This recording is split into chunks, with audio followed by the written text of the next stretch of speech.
Hello and welcome to our latest Business Spotlight interview. Thank you for joining us. Today I'm delighted to be joined by Jane McClenaghan, the owner of Vital Nutrition here in Northern Ireland.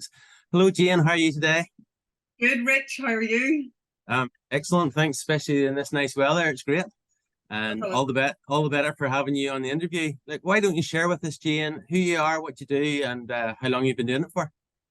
So my name is, as you said, is Jane McClenaghan, and I run a small business called Vital Nutrition. When I say small, I mean small. It's me, and I have a part-time right-hand woman called Julie who does a lot of my social media and admin, and basically keeps me on the road and keeps me does all the really hard background work. So it is the two of us as a really tight little team.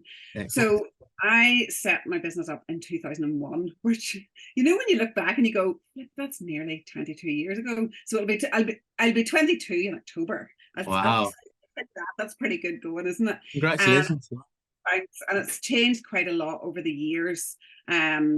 Most of my business these days is working with other businesses, working with large businesses. Like I do a lot of work with construction companies, with banks. I do a lot of work with community groups, and I go into groups and encourage people to make changes to what they're eating, but looking at diet and nutrition in a whole different way. So I hate being told what not to do. So I really want to look at diet and nutrition in a totally positive way. And I would never tell somebody not to eat something, but what could you put in your trolley in place of that food? And it's really about getting that connection back to the food that's on our plate and the power that that food has for our health and well-being. And I love it when you see people, and especially in groups, like for example, I was with an education group of teachers and lecturers on Tuesday. There was 15 in the group. It was staff wellbeing day, and you could just see one by one by one. It was like, I'm going to do that, or I used to do that. And it's that lovely feeling of getting people excited about food and nutrition. So I go in, and sometimes I take half my kitchen with me, and I will do a cookery, which is really fun. But it's always in line with a nutrition workshop. So lots of themes. So it might be, for example, the one that we're doing a lot at the minute is Eat Well for Less. The one that I did with those lecturers was about stress management and how you can use nutrition to help you with that. We do a lot around, as I say, healthy eating on a budget, a lot around immune function and digestion. And the one that is quite a new course that we're doing is about how to make the most of your lunch break. So what's in your box, really thinking about what you put into your lunchbox. And then another new course that we've got is called Vital Nutrition for Busy People. Those days, Rich, where it's just totally. Yeah, you haven't got time to think, never mind time to think about what you're eating, and it's just simple shortcuts. So I make it really, really accessible for people. As well as the nutrition workshops, I also do one-to-one consultations. And obviously since COVID, that has totally changed. It used to be face-to-face, and now it's all online, which actually is really great because it means that people can do it from the comfort of their kitchen, and that clients from all over the UK and all over Ireland who do that with me. Excellent. We've also got an online membership, and it's called the Revitalize Club for women who want to get their spark back. And we do a session every Wednesday, which is good fun. And I do a bit of writing. I'm on the radio regularly. I get about. I've got lots of different aspects to this little tiny business that sort of, that really give people lots of options of how they can access the nutrition information, whether they are small business, large business, an individual, or just somebody that wants to go and learn a little bit more about diet and nutrition. Fantastic. No, that's great. And congratulations, 20 plus years in helping people eat properly and get proper nutrition. That's brilliant. So, Jane, what's been your biggest learning since you've been a business owner? I was thinking about this because you sent me this question before the interview, and I thought long and hard about this question. And honestly, I think my biggest learning is how important it is to take breaks, because you can probably hear I'm totally passionate about what I do. I love everything about food, everything about nutrition. I love talking about food. I love cooking food. I love eating food. I love sharing food.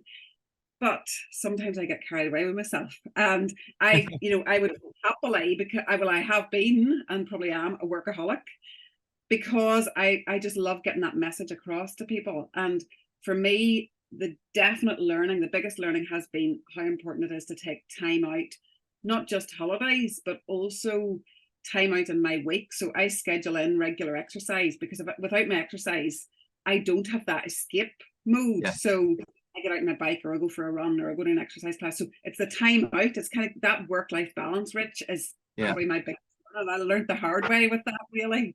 Yeah, yeah.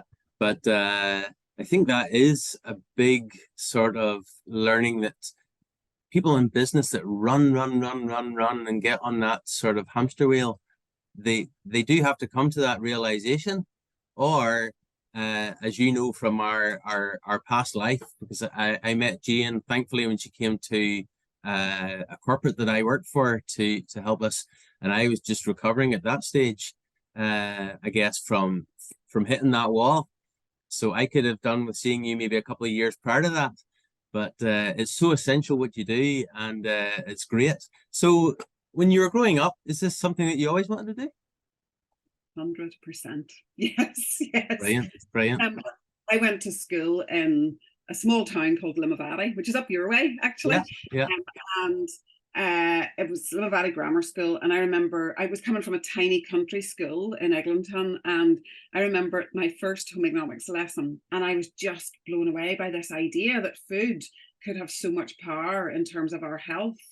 And I remember getting home from the school bus, and my mum always still reminds me about this, because now she says, you don't tell me that anymore. But I remember getting off the school bus, and I remember going to her, right, Mum, you know that butter that you're buying all the time? Please don't buy that anymore. Buy Flora. Now, of course, I'm telling her to get back onto the butter, but it was that idea that, wow, food is so powerful. So right through my school years, and also I think it helped that, we were brought up that, I think lots of families, that food is so much more than just nutrition. It is social.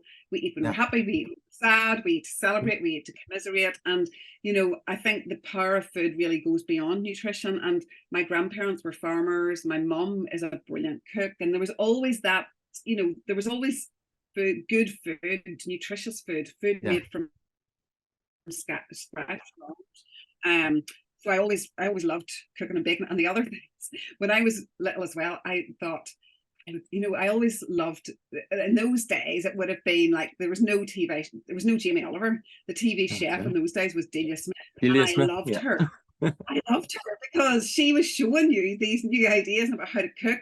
I thought, I want to do what she's doing. And now I do that. I do go into workplaces and I demonstrate, very, very simple, but kind of interesting recipes for people. So yeah, I'm living my dream, definitely. That is fantastic. And a bit like yourself, I came from a family where food was very important. My mother was an avid cook. My father joked about putting a conveyor belt in the hall because my mum had an aga that was producing stuff all day long, but it was maybe going out to a scout bake sale or a swimming club bake sale or a sailing club bake sale or something like this here. And we really loved it. And I think I know this is a bit off script, but I think this is something I have noticed in my short life. People have gone from all of that good home cooking to far more instant food and stuff that's already been through some sort of processing and some sort of processed food. And in my humble opinion, I think that's part of the cause of the major health issues that we see. I think so as well. And I think all you need to do is look at the ingredients list on some of those foods, and the way that food is marketed to us. Words like skinny, words like low fat, terms like be good to yourself. These foods are ultra processed, and they're full of ingredients that your mum and my mum would never have in their kitchen. So it's looking at that and thinking, right, is that a real food? Because even things that we think of as being, healthy foods, take a low fat yogurt, take a skinny bar, when you look at the ingredients, most of those things are things like fillers and binders and maybe sweeteners or things that make that food taste as if there's fat in it, even though there isn't fat in it. Yes. It's not food. So yes, I'm trying my best. I'm doing my bit to get people to get back to the earth, really, and get back to how it should be and enjoy it. And you're absolutely right, I think, when you say about cooking. And that's why I love doing the cooking as part of the workplace health sessions, because the cooking that I do is so simple.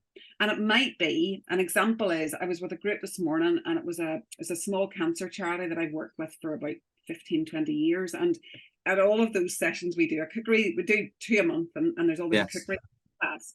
And this morning I made them little energy balls, and all that was in the energy balls was oats, dates, cashew nuts, the zest of an orange, some grated carrot, because they were carrot cake energy balls, and a few spices. Blitz in the blender, took 5 minutes.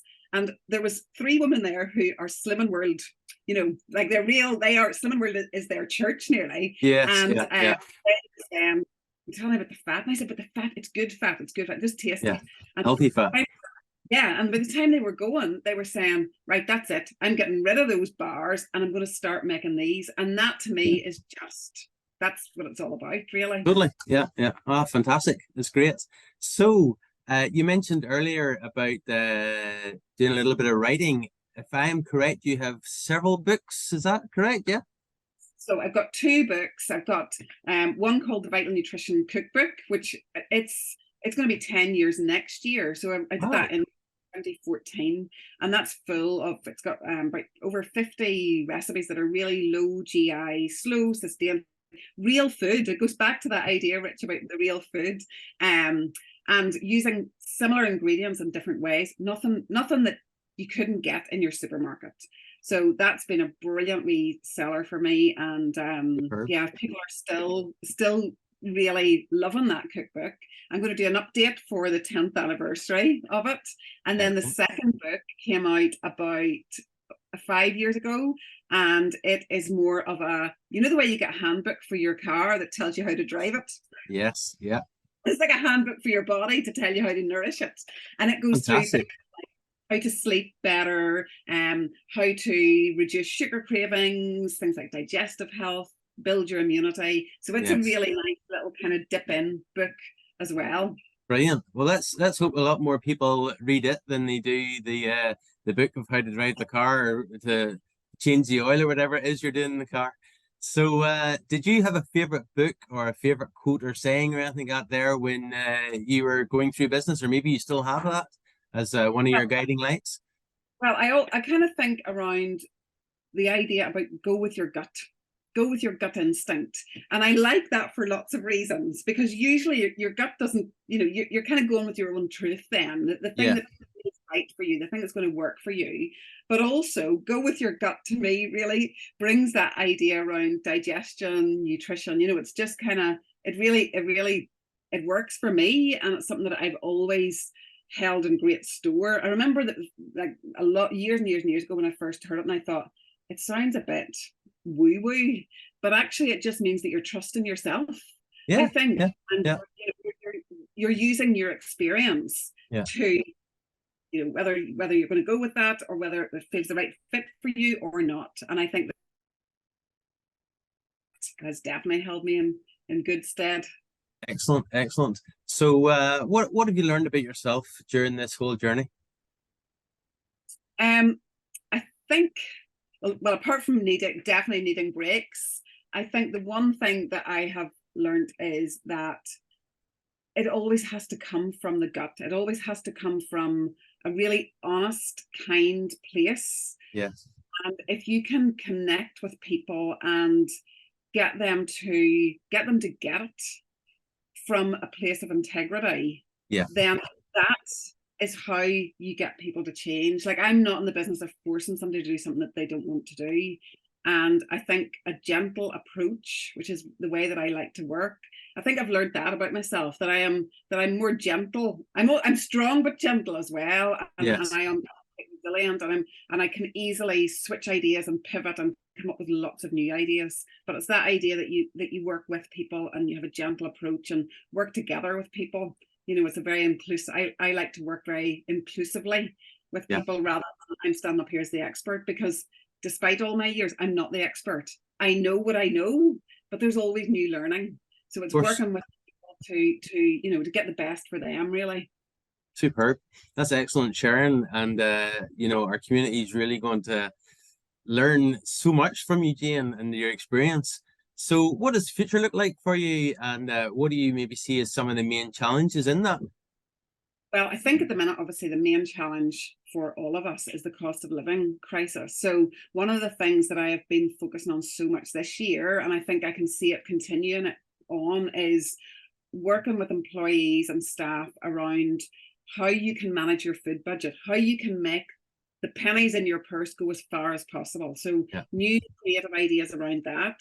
Also, I'm going to be working on a project over the summer because there's been so much focus around menopause. And although I've been talking about menopause for years, I'm now approaching that age and stage in life. So I'm talking from experience and also with years of experience through clients, what works, what doesn't work. So I'm developing an online course for businesses that they can roll out to their staff as a self-help course. So I think that's going to be another fantastic, nice way to support for workplaces to support their staff in a very kind of hands-off way, so that it's not the workplace interfering with their staff, but just gently supporting and really positive ways of managing their hormones and their health at perimenopause and beyond. So that's what I'm working on over the next few months. I think that's fantastic because I'm in that age where that's all part of our experience.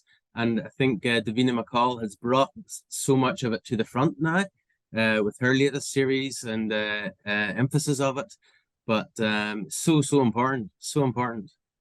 Yeah. And also I think, what I'm loving about going into workplaces now and talking about menopause is that it's not just that you're sitting in front of a group of women.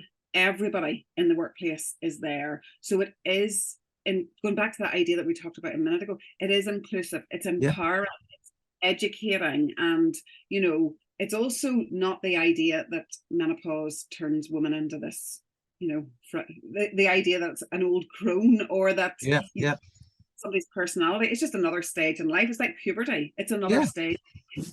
And it's an understanding of it. And for some women it will be awful, and for other women they'll sail through it and have no problem. So the more support I can give women and men, the better, really.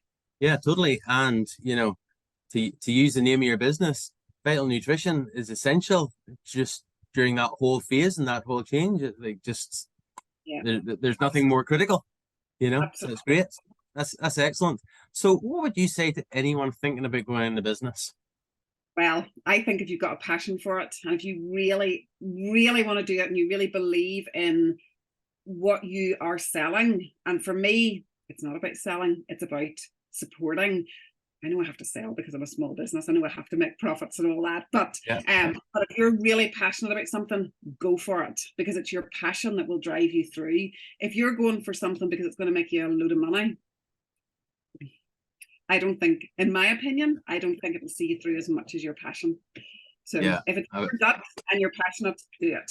Yeah, I've heard from quite a few business owners that I've spoken to, and it's all good advice, all good advice. So you've mentioned a wee bit about what the future likes. What's the most exciting thing in 2023 for you? And don't say the summer holidays. I'm looking forward to my summer holidays.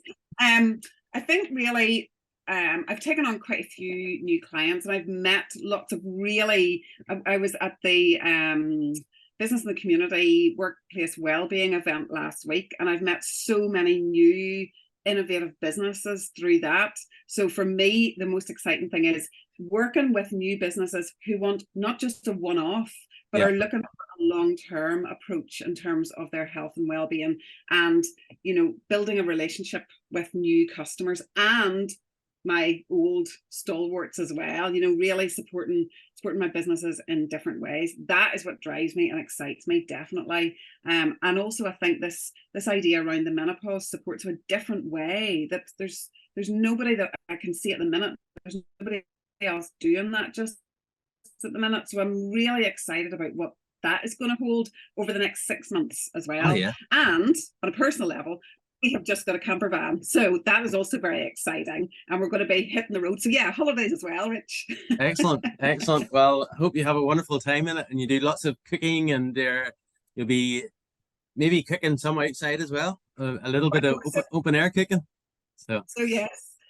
So if you and I could wave a magic wand and wind that clock back and go back to when we were 18, what would be the best piece of advice you would give an 18-year-old Jane? I think one of the things that when I was 18, I was transitioning from Limavady Grammar, and I was going to Reading University to study nutrition and food science and nutrition. Yeah. And at that time, my careers teacher said, "You must not do nutrition because there's no careers in nutrition." So the best advice I could give to my 18-year-old self is, "You're on the right track. Follow your gut. You're doing it. This will work out." Yeah. And that is exactly what I did. Yeah. Excellent. No, that's brilliant, Jane. Look, again, 100 thanks for joining us today. Really appreciate your sharing. So great to see someone who is absolutely living their dream and 100% satisfaction in your the chosen career. And I wish you every success going forward. So glad that it's going well, and look forward to getting a copy or signing my better half onto your perimenopause menopause course. It sounds great for all of our ladies out there. Thank you so much, Rich, and thanks for the opportunity. It's been really lovely speaking to you, and yeah, it's been good fun. So thanks a lot.